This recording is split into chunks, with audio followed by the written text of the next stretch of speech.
लोकशाहीचा बुलंद आवाज, रिपब्लिकन वार्ता, महाराष्ट्र.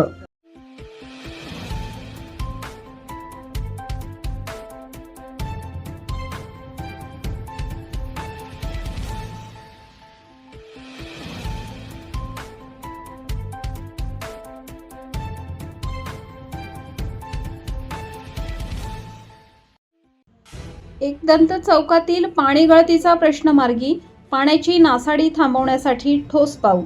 नगरसेविका साधना पवन मटाले यांच्या पुढाकाराने गळतीचा शोध. कामठवाडा प्रभाग क्रमांक 25 एकदंत चौक धन्वंतरी मेडिकल कॉलेज परिसरात गेल्या अनेक महिन्यांपासून पाणी पुरवठा लाईनला मोठ्या प्रमाणात गळती होत होती.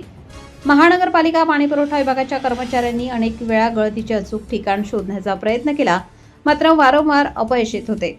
या गंभीर समस्येची दखल घेत नगरसेविका सौ साधना पवन मटाले यांनी पुढाकार घेत जेसीबीच्या साहाय्याने खोदकाम करून गळतीचे ठिकाण शोधण्याचे काम हाती घेतले.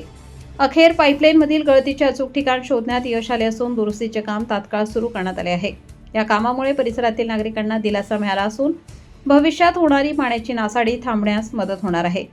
नागरिकांच्या मूलभूत सुविधांच्या प्रश्नांसाठी तत्परतेने कार्य करणाऱ्या नगरसेविका सौ साधना पवन मटाले यांच्या या प्रयत्नांचे नागरिकांनी स्वागत करून आभार व्यक्त केलेत. रिपब्लिकन वार्ता महाराष्ट्र न्यूजसाठी नाशिक शहर प्रतिनिधी विवेक बनकर. Subscribe now and press the bell icon. Never miss an update.